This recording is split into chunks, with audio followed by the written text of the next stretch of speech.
사도행전 5장 17절에서 마지막 42절까지 함께 읽겠습니다.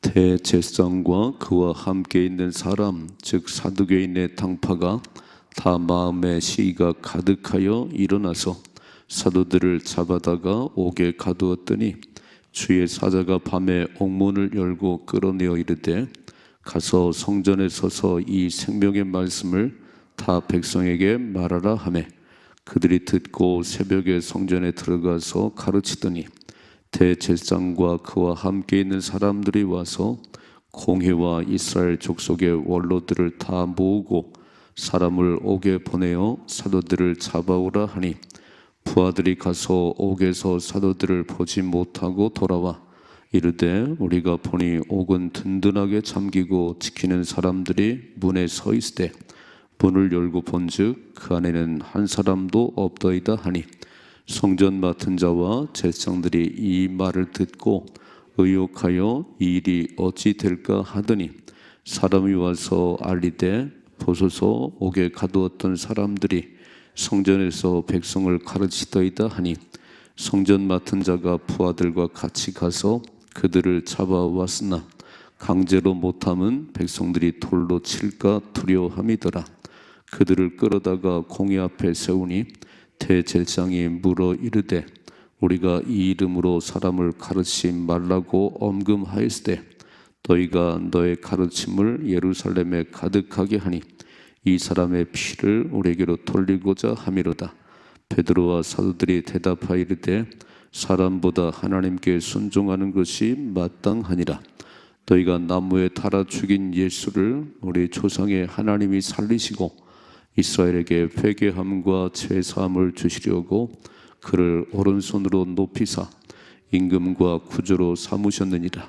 우리는 이 일의 증인이요 하나님이 자기에게 순종하는 사람들에게 주신 성령도 그러하니라 하더라. 그들이 듣고 크게 노하여 사도들을 없이 하고자 할세 바리새인 가말리엘은 율법 교사로 모든 백성에게 존경을 받는 자라 공회 중에 일어나 명하여 사도들을 잠깐 밖에 나가게 하고 말하되 이스라엘 사람들아 너희가 이 사람들에게 대하여 어떻게 하려는지 조심하라. 이전에 드다가 일어나 스스로 선전하며 사람이 약 400명이나 따르더니 그가 죽임을 당하며 따르던 모든 사람들이 흩어져 없어졌고 그 후 호적할 때 갈릴리의 유다가 일어나 백성을 꾀어 따르게 하다가 그도 망한즉 따르던 모든 사람들이 흩어졌느니라. 이제 내가 너에게 말하노니 이 사람들을 상관하지 말고 버려두라.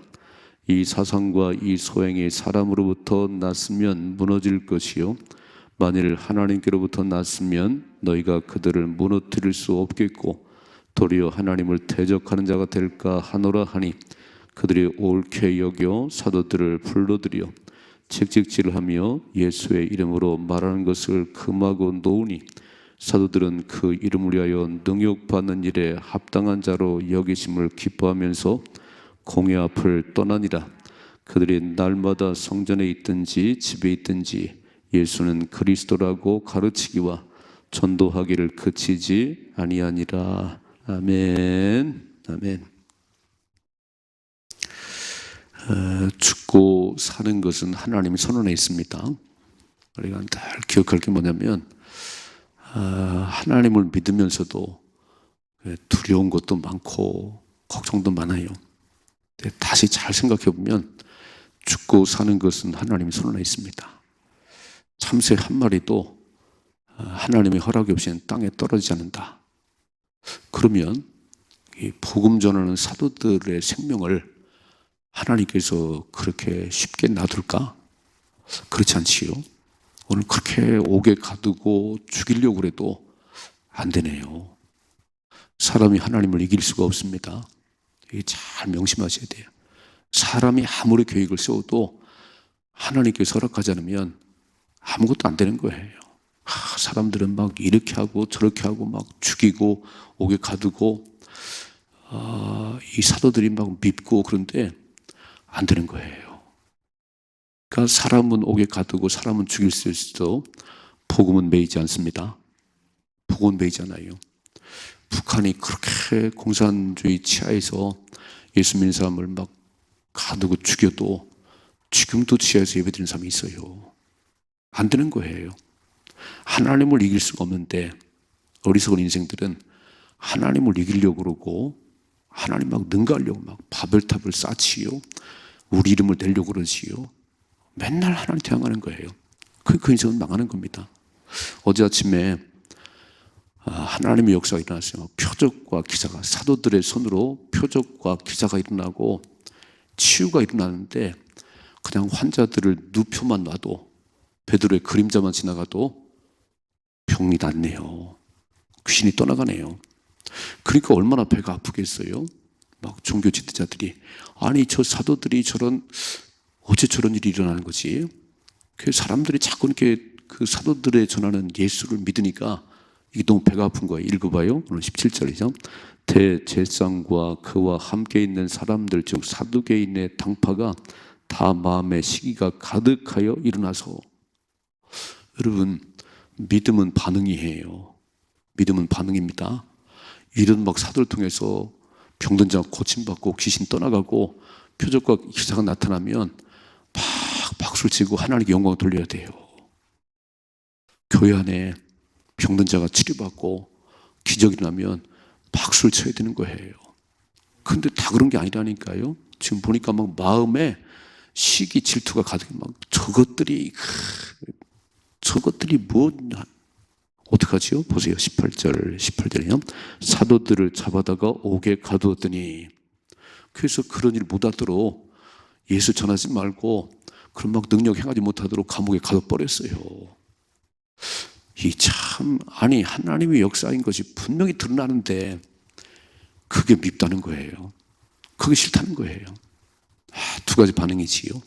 하나님이 하시는 역사가 일어났을 때 막 영광을 돌리고 박수를 치는 사람이 있는가 하면 저것들이 뭘 하나 그냥 막 그 질투가 나고 미움이 생기고 감옥에 가뒀어요. 근데 보세요. 19절이죠. 주의 사자가, 빨간 줄, 주의 사자가 밤에 옥문을 열고 끌어내어 이르되. 그 감옥에 가뒀는데 주의 사자가 탁 나타나가지고 옥문을 열고 사도들을 밖으로 끌어내네요. 20절이죠. 가서 성전에 서서 이 생명의 말씀을 다 백성에게 말을 하며 그들이 듣고 새벽에 성전에 들어가서 가르치더니. 그러니까 안 되잖아요. 이를 빨리 알아야 되는데 옥에 가둬도 안 되고 안 되는 걸 알아야 되는데 하나님이 하시는 역사를 막을 수가 없구나. 그럼 빨리 하나님이 하시는 일에 순종을 해야 되는데 이렇게 옥에 가둬도요 하나님이 옥문을 열고 사도들을 끌어냈습니다. 성전에 서서 이 생명의 말씀을 외치라. 들고 봅시다. 대제사장과 그와 함께 있는 사람들이 와서 공회와 이스라엘 족속의 원로들을 다 모으고 사람을 옥에 보내어 사도들을 잡아오라 하니 부하들이 가서 옥에서 사도들을 보지 못하고 돌아와 이르되 우리가 보니 옥은 든든하게 잠기고 지키는 사람들이 문에 서 있을 때 문을 열고 본즉 그 안에는 한 사람도 없더이다. 아니 사도들 끌어오라니까 갔다 온 이 사람들이 보고 하는데 아니 문은 굳게 닫혔고 보추병도 다 있는데 사도는 없습니다. 보세요. 24절이죠. 성전 맡은 자와 제사장들이 이 말을 듣고 의혹하여 이 일이 어찌 될까 하더니 맨날 놀라기만 하는 거예요. 신기하구나. 뭘 신기해요. 하나님이 하셨지요. 그럼 빨리 깨달아야지. 하나님이 하셨구나. 그럼 하나님께 영광을 돌리면 되는데. 25절이요. 사람이 와서 알리되 보소서 옥에 가두었던 사람들이 성전에 서서 백성을 가르치더이다니 성전 맡은 자가 부하들과 같이 가서 그들을 잡아왔으나 강제로 못함은 백성들이 돌로 칠까 두려움이더라. 잡아오긴 했는데 어떻게 할 수 없는 게 지금 사람들이 전부 사도들을 따라다니면서 자체로 믿음이 반응이거든요. 믿음이 반응이에요. 하나님이 하신 역사에 다 그걸 깨닫고 막 박수치고 하나님 영광 돌리는 사람이 있는가 하면 말씀이 선포될 때에 그 말씀을 다 내 말씀 받아들이고 때로는 회개하고 때로는 막 용기를 얻고 그렇게 반응하는 사람이 있는가 하면 하나님 하신 역사에 막 이렇게 질투하고 감옥에 가두고 행한 대로 받습니다. 행한 대로 받는 거예요. 사람이 하나님을 이길 수가 없는 거예요. 사람들은, 사도들은 옥에 가둬도 복음은 매이지 않습니다. 여러분, 시대가 막 아무리 음란하고 아무리 각박하고 복음 전하지 말라고 그렇게 해도요, 복음은 매이지 않아요. 여러분, 그럼 벌써 기독교는 무너졌겠지요? 얼마나 핍박이 많았어요. 유대인들을 600명 학살하고 막, 그래도 안 되는 것은 하나님이 살아계시기 때문에. 믿으시지요? 그러니까 내가 하나님만 딱 붙잡으면, 내가 복음을, 예수 이름을 자랑하기만 하면 내 인생은 하나님 책임져 주십니다. 이걸 알아야 된다는 거예요. 이걸 이렇게. 나는 어떤 반응을 보이는가? 하나님이 이런 기적을 막 그림자만 지나고 병이 났는데, 아, 하나님 위대하십니다. 하나님 살아계십니다. 그리고 박수를 쳐야지. 아, 시기 질투하고 감옥에 가두고 안 되는데요. 주의 사자가 싹 끌어내는데, 하나님이 살아계심을 볼 수 있길 바랍니다. 오늘 6월 마지막 날이잖아요. 반년을 살아왔어요. 오늘 이 새벽에 가만히 생각해 봐요. 하나님께서 어떻게 나를 인도했는가. 어렵다고 말하고 힘들다고 말하고 다 말하지만 그래도 하나님께서 죽지 않았어요. 망하지 않았어요. 오늘까지 왔습니다. 하나님 살아계십니다. 두 번째 보세요. 27절. 그들을 끌어다가 공회 앞에 세우니 대제사장이 물어 이르되 우리가 이 이름으로 사람을 가르치지 말라고 엄금하였을 때 너희가 너의 가르침을 예루살렘에 가득하게 하니 이 사람의 피를 우리에게 돌리고자 함이로다. 베드로와 사도들이 대답하이르되 사람보다 하나님께 순종하는 것이 마땅하니라. 안 들려요. 예수 이름 전하지 말라고 막 아무리 얘기해도 안 들려요. 사람의 말을 듣는 것보다 하나님께 순종하는 게 마땅하다. 자, 읽어봐요. 30절이죠. 너희가 나무에 달아 죽인 예수를 우리 조상의 하나님이 살리시고 이스라엘에게 회개함과 죄사함을 주시었고 그를 오른손으로 높이사 임금과 구주로 삼으셨느니라. 우리는 이 일의 증인이요 하나님이 자기에게 순종하는 사람들에게 주신 성령도 그러하니라. 그랬어요. 아니, 어찌 이렇게 담대할까? 지금 막 공회 앞에면요, 죽고 사는 문제가 결정되는 그 장소의 자리예요. 그런데 베드로가 왜 이렇게 담대한지, 왜 그러지요? 성령 충만하니까. 성령 하나님이 그를 지배하니까, 아, 이렇게 위험한 자리에 있을지라도, 죽고 사는 문제가 달린 그 자리에 있을지라도 오히려 예수를 증거하네요. 자, 보세요. 어떤 반응을 보이는지. 33절. 그들이 듣고 크게 노하여 사도들을 없이 하고자 죽이고자 했다는 거예요. 이것도 반응이지요. 지금 예수를 하나님이 다시 살리셨고 그 예수 회개하고 예수 믿으면 구원이라고 외치는데, 아, 귀를 틀어막고요. 복음은 듣지 않고 죽이려고 그래요. 없이 하려고 했다. 그러면 죽어지나요? 내가 죽이고 싶다고 죽어지는 게 아니에요. 참새 한 마리도 하나님의 허락이 없이는 안 죽어요. 안 죽어요. 근데 사도들의 생명을 하나님이 이렇게 쉽게 하시겠어요? 누가 등장하냐면, 자, 보세요. 34절은 바리새인 가말리엘은 빨간 줄, 가말리엘, 존경받는 사람, 율법의 교사. 이 존경받는 가말리엘 딱 나타나네요. 가말리엘은 율법 교사로 모든 백성에게 존경을 받는 자라. 공회 중에 일어난 명하여 사도들을 잠깐 밖으로 나가게 하고, 이 모든 사건을 다 보고 있던 가말리엘이, 존경받는 가말리엘 이 학자가 딱 일어나서 이렇게 말하지요. 35절. 말하되 이스라엘 사람들아 너희가 이 사람들에게 대하여 어떻게 하려는지 조심하라는 거예요.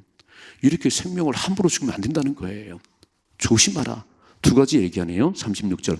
이전에 드다가 일어나 스스로 선전함에 사람이 약 400명이나 따르더니 그가 죽임을 당함에 따르던 모든 사람들이 흩어져 없어졌고. 자, 드다라는 사람이 일어나가지고 사람들을 그렇게 미혹했는데 400명이 따라다녔지만 드다가 죽으니까 끝나더라. 다 흩어지더라. 두 번째, 37절. 그 후 호적할 때 갈릴리에 유다가 일어나 백성을 꿰어 따르게 하다가 그도 망한즉 따르던 모든 사람들이 흩어졌느니라 그랬어요. 그냥 가만 놔두라는 것이요. 신천지가 판을 치든지 뭐 구원파가 판을 치든지 가만 놔두라는 거예요. 거짓 것들은 다 무너지니까. 읽어보자. 이렇게 돼 있죠. 38절에 이제 내가 너에게 말하노니 이 사람들을 상관하지 말고 버려두라. 이 사상과 이 소행이 사람으로부터 났으면 무너질 것이요 만일 하나님께로부터 났으면 너희가 그들을 무너뜨릴 수 없겠고 도리어 하나님을 대적하는 자가 될까 하노라 그랬어요. 학자 답네 얘기죠. 가말리엘이 탁 등장해가지고, 여러분 잘 생각해봐요. 이 일을 그렇게 경솔히 하면 안 됩니다. 드다가 일어났고 유다가 일어났을 때 그들이 막 사람들을 꾀는 것 같았지만 죽으니까 끝납니다. 만일 이들도 사람의 소행이라면, 그냥 자기들이 하는 일이라면 무너질 것이고, 반대로 하나님이 하시는 역사라면 하나님을 대적하는 겁니다. 정확하지요? 여러분 잘 보셔야 되는 게 뭐냐면, 죽이려고 그렇게 칼을 빼도요 사명자는 쉽게 죽지 않아요. 복음을 전하는 사도들은 그렇게 쉽게 죽지 않아요. 하나님이 허락하셔야 죽는 거지요. 그러니까 가말리엘을 탁 세워가지고, 이런 지혜로운 말을 하네요. 자, 그러니까 보세요. 40절. 그들이 옳게 여겨 사도들을 불려들여 책찍질하며 예수의 이름으로 말하는 것을 금하고 노니, 여전히 예수 이름 증거하지 말라네요. 지금 예수의 이름으로 기적이 나고 안진뱅이가 걷고 막 병든 자가 낫는데 여전히 예수 이름 증거하지 말라는 거예요. 좀 바보 같지 않아요? 이렇게 무지한 백성도 있다는 거예요. 눈으로 봐도 귀로 들어도 못 깨닫는 거예요. 이 새벽에 기도하십니다. 분별력을 주시옵소서. 깨달음을 주시옵소서. 사람이 하나님 이길 수 없는데, 하나님 피할 길을 주시는데. 자, 그래서 41절. 사도들은 그 이름을 위하여 능욕받는 일에 합당한 자로 여기심을 기뻐하면서 공의 앞을 떠나니라 그래서 사도들이 진짜 바뀌었어요. 근데 베드로가 바뀐 게 아니고 하나님이 그 안에 계시니까, 성령 하나님이 그를 붙잡으니까 매를 맞아도 능욕을 받아도 기뻐하네요. 예수 이름 때문이라면, 예수 이름 때문에 핍박을 받고 감옥에 갇히고 매를 맞아도 합당하게 여겼다는 거예요. 자, 42절이요. 그들이 날마다 성전에 있든지 집에 있든지 예수는 그리스도라고 가르치기와 전도하기를 그치지 아니하니라. 아멘. 날마다 성전에 있든지 집에 있든지 예수가 그리스도입니다. 예수님이 구원자입니다. 가르치고 전하기를 그치지 아니했다. 이게 여러분 사도행전 1장 8절이겠죠. 오직 성령이 너에게 임하시면 너희가 권능을 받고 예루살렘과 유다와 사마리아 땅끝까지로 내 증인이 되리라. 이게 베드로의 능력이 아니에요. 베드로는 이렇게 할 우인이 아니라니까요. 여러분 예수님이 붙잡혀갔을 때 막 3번 부인했던 베드로예요. 다 그 예수 모른다니까, 그는 모른다니까 맹세하고 부인했던 베드로예요. 왜요? 기도할 시간에 잠들었으니까. 겟세마네 동생 그랬잖아요. 내가 심히 고민되다 슬프다 나를 왜 기도했다오. 그리고 와서 잠드는 거예요. 3번을. 기도할 시간에 잠들면 성령 떠나갑니다. 기도를 중단하면 성령 떠나가요. 그러면 참 초라한 인생이 되는 거예요. 똑같은 베드로인데 오순절 성령 강림, 성령 충만 받고는요, 이렇게 바뀌었네요. 이렇게 바뀌었어요. 인생이 잘 안 바뀌는데 바뀌는 딱 한 가지는, 성령이 나를 지배하면 인생이 변합니다. 멋있게 변합니다. 그래서 우리는 날마다 깨어 기도하셔야 됩니다. 아멘이시지요? 저는 2가지. 첫째는 시기 질투하는 사람들. 반응이 여러분 반응을 잘 하셔야 되는 거예요. 하나님이 하신 역사를 잘 보시고요, 박수를 치고 하나님이 하셨습니다 이렇게. 모르겠어요. 이제 주일 저녁에 선교복을 하는데 베트남 선교복을 해요. 이야, 하나님이 하셨네요. 하나님 위대하십니다. 그리고 하나님께 영광을 돌려야 되는데, 저것들이 뭐하고 왔나. 이 반응이에요. 반응. 이렇게 여러분 하신 역사에 박수를 치십시다. 그리고 복을 받으셔야 되는 거예요. 말씀이 선포될 때 그 말씀이 나를 찌를 때는 회개하고요, 나에게 용기를 주시면 말씀에 반응하셔서 승리하셔야 됩니다. 감옥에 가둬도 안 되고요, 죽이려고 애를 써도 안 돼요. 왜요? 모든 하나님이 하시니까. 2번째, 이렇게 죽이려고 그래도 안 죽는 것은 하나님이 허락하지 않으니까. 그 가말리엘을 딱 세워가지고요, 이 가말리엘을 딱 세워서 또 피할 길을 주시네요. 그러므로 죽을까 두려워하지 맙시다. 망할까 두려워하지 말아요. 이제 6개월 살아왔는데 남은 6개월 살아갈 때 여호와 이레 하나님 예비하심이 있습니다. 이거를 딱 믿으셔야지. 나는 진짜 아무것도 아닌데, 난 너무 초라한데 내 안에 성령 하나님이 계셔서 나를 이끌어 가는데 꼭 죽을 차례에 죽지 않게 하시고요, 꼭 망할 자리에 망하지 않게 하시고, 그래서 뭐 했지요? 예수만 전했다는 거예요. 다시 한번 42절 그들이 날마다 성전에 있든지 집에 있든지 예수는 그리스도라고 가르치기와 전도하기를 그치지 아니하니라. 이것만 하시면 또 새로운 6개월을 살아갈 때 정말 우리를 통해서 예수 이름만이 영광을 받으셔야 됩니다. 예수 이름만 증거되셔야 되는 거예요. 그런 사람들을 하나님이 보호하십니다. 그 사람을 축복하십니다. 그래서 그 일들을 감당하시려면 늘 새벽을 깨우시고 1시간 기도하셔야 돼요. 그래야 성령 충만합니다. 기도가 중단되는 순간 성령은 떠나가요. 아주 초라한 인생 되는 거예요. 예수 믿는 사람인지 세상 사람인지 구분이 안 되는 거예요. 오늘 이 새벽에 1시간 기도하시고 성령 충만한 가운데 6월을 마무리하십시다. 6개월을 마무리해요. 하나님의 은혜였습니다. 하나님 도우셨습니다. 정말 하나님 감사할 수 있는 이 새벽이 되기를 주님의 축복합니다.